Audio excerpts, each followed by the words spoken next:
تھی، وہ نماز کے لیے مسجد بھی تھی، صحابہ کے علم حاصل کرنے کے لیے وہ ایک درسگاہ اور مدرسہ اور جامعہ بھی وہ تھا، اور صحابہ کے تزکیہ کے لیے وہ سید الانبیاء کی خانقاہ، یہ پہلی خانقاہ جس سے ساری خانقاہوں کا شجرہ ملتا ہے۔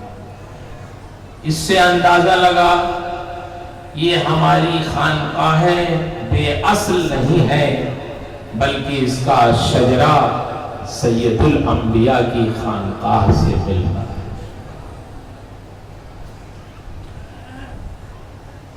نبی کریم صلی اللہ تعالی علیہ وسلم نے اسی مسجد میں بیٹھ کر کتنے کام انجام دیے تھے،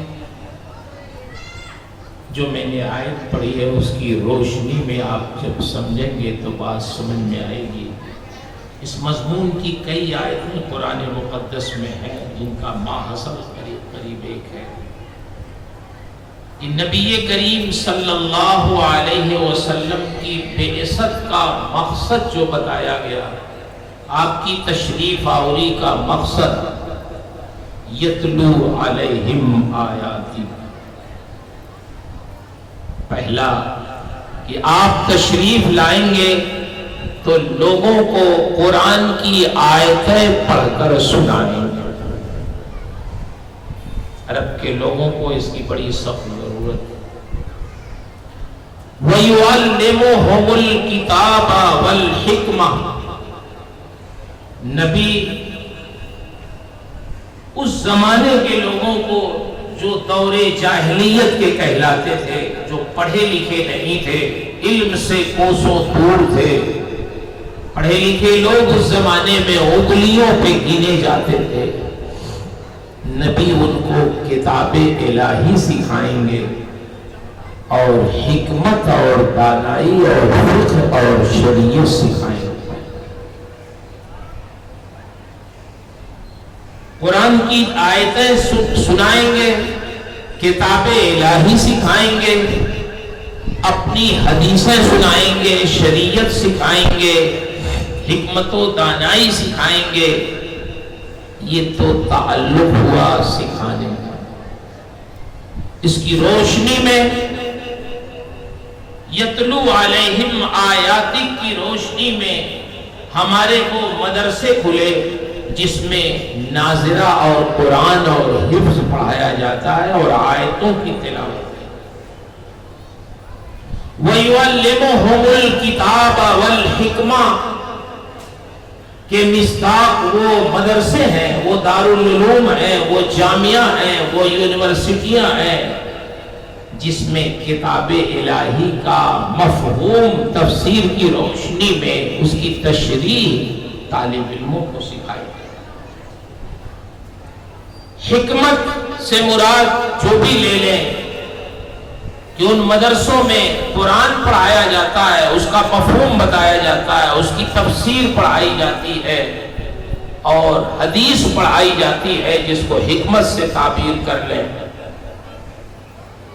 اور آگے جو اللہ نے ارشاد فرمایا وَيُزَكِّيهِمْ، نبی صرف اپنے صحابہ کو پڑھاتے ہی نہیں ہیں، ان کو پاکیزہ اور ستھرا بھی بناتے ہیں، ان کا تزکیہ فرماتے ہیں، ان کا ظاہر و باطن پاکیزہ فرما کر انہیں اندر باہر سے ہر طرح سے نیک بناتے ہیں۔ یہ کام کہاں ہوتا ہے؟ یہی کام خانقاہوں میں ہوتا ہے، تزکیہ کا کام۔ اس کی مثال ایک میں آپ کو سمجھا دوں، بہرحال آپ حضرات کو سنتے رہتے ہیں، کوئی نئی بات نہیں۔